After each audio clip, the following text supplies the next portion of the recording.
дээвэр дээр ажилдаг хүн.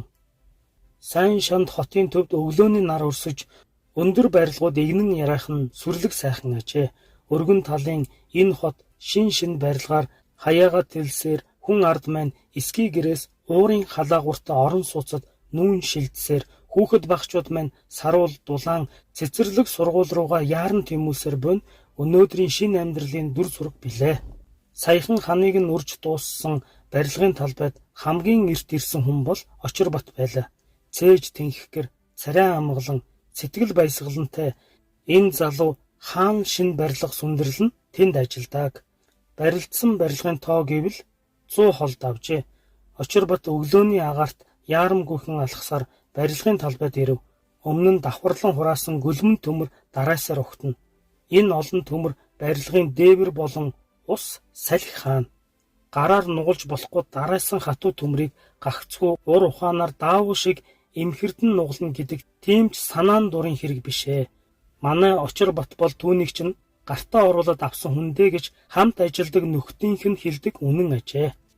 Цагаасаа урдж ирсэн Очирбат ажлын багжаа бэлтгэж өнөөдрийн хийх зүйлээ сэтгэлдээ аль хэдийнэ тооцоолсон байлаа. Очирбатын жирийн ажлын өдөр ийхүү эхэлж жилээс сар сараар хожих хөдөлмөрийн уралдаан өрнөдөг.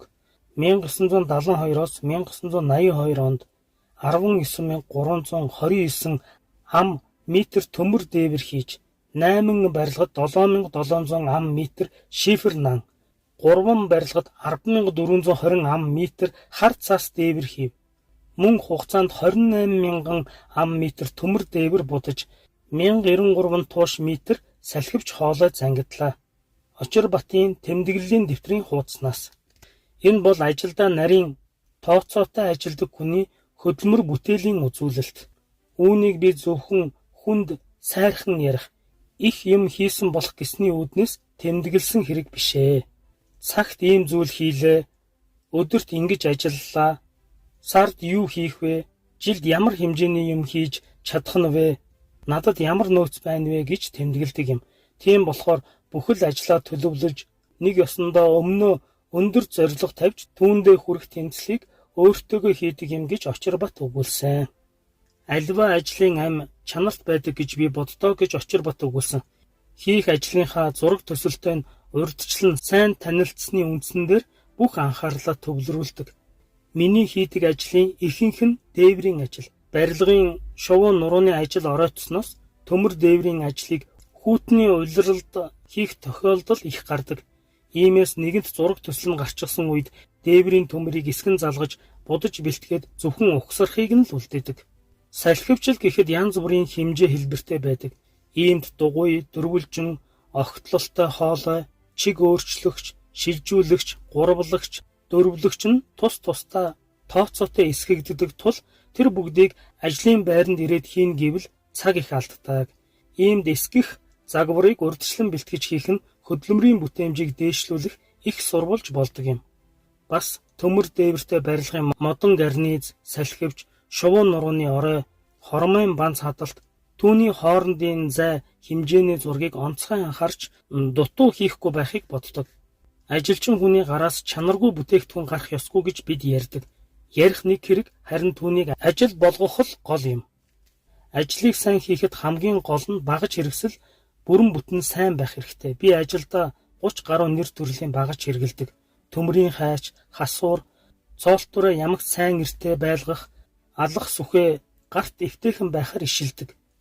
Энэ бүхэн ажлаа богино хугацаанд гүйцэтгэж цаг хэмнэх нөхцөл болдог гэж Очирбат ярьж байна. Очирбатын тэмдэглэлийн дэвтрийн хуудаснаас. Дуулан жаргахын учир. 16 настай ирсэн цэцэг шиг охин том болж 20 нас хүрв. Нарантуяа минь чи сайхан хоолойтой охин, одоо сургуульд л яв гэж ахмадууд халамжлан хүмүүжүүлэгчэд захина. Энэ үнэн гэж бодно. Ай дуу минь шувуу шиг нисэж байна гэж дуулдаг да. Нарантуяагийн дуулсан дуу хөдөө талаар нисэн нисэж малын бэлчээрт хүүхдүүд дуулж айлын найран дээр өвгөд түрэх болов. Соёлын ордны гоцлол дуучин Нарантуяа гэж зарлахад үзэгчд алга дашин угтана. Үүн шиг аз жаргал гэж хаана байх вэ? За Нарантуяа, чамайг бид Улаанбаатар хотод найрал дууны ангид суралцуулахар шийдсэн. Тэр баярлсандаа дороод өвчмээр байв. Ийхүү сурч мэдхийн хүсэл тэмүүлэл охиныг хөтлөн хамт олнон дэмжиж нийслэл хотод авчирчээ. Оюутан ахуй цагийн хөл хөгжөөнтэй өдрүүд нүд ирэмхийн зурт өнгөрөн одлоо. Төгөлдөр хуурын уран аялгау зүрхэнд чингэсэн сар жилүүд байж билээ. За охин минь нис ая дуугаараа жигүүрлээд нисэж үз. Бүгд найрамдах Монгол ард улсын гавьяат жүжигчин П цэвэл сүрэн ингэж хэлсэн юм. Наран туяагийн гарыг нь ганцганд хөлийг нь дөрөөнд хүргэсэн багш нь билээ. Улаанбаатар хотын галт тэрэгний буудлын дээрээс шаваа өвдөд би чамайг дорн говь руу биш уран бүтээлийн оргил руу үдлээ шүү гэж хэлсэн нь одоо хүртэл наран туяагийн чихэнд сонсогдсоор байдаг юм. Түүнээс хойш олон дуу дуулав. Ардын дуу 10 гаруй, Монгол зөвлөлтийн хөгжмийн зохиолчдын 15 дуу, Монгол дуурийн айрыг 7-г дуулжээ. Залуу авиасны хувьд энэ чамлахаар тоо биш. Охин минь тооноос илүү чанарыг эрхэмлэл гэж загтаг багшийн үг, шин дууны нот дэлгэх, шин дууны шүлэг унших бүрт сэтгэлд нь бодогдно. Чайковскийн Гэлбэрийн хатан дуурийн Лизагийн, С гончиг сумлагийн Үнэн дуурийн Ядмаагийн, Б Дамдын сүрэнгийн Жаргалын зам дуурийн Халиун, Д Лувсан шарвын Шивэх ягт дуурийн Гэрлийн айрыг дуулсан. Үзэгчид түүний дууг алаг цэцгийн баглаа барин өгтжээ. Наран туяа чи нансалмаа болж чадах уу? Найруулагч ингэж асуув. Баярлсандаач тэрүү, балмагцсандаач тэрүү дуугарч чадсангүй. За дүрээ бэлтэг. Наран туяа догдлсон сэтгэлээ шингэн байж багштай захидал бичжээ. Сайн байна уу багшаа? Манай театр нээлтийн өдрөө учиртай 3 толгой дүрийг тоглоно. Би нансалмаад дуулах болсон. Та энэ дүрд тоглож байхдаа бодож санаж байснаа хэлж цуглуулсан материалаа өгч тусална уу? Багш нь өөрөө тоглох гэж байгаа мэт догдолжээ. 7 хоногт л нэг захидал ирж байсан. Тэр бүхэнд миний охины гэж эхэлдэг юм.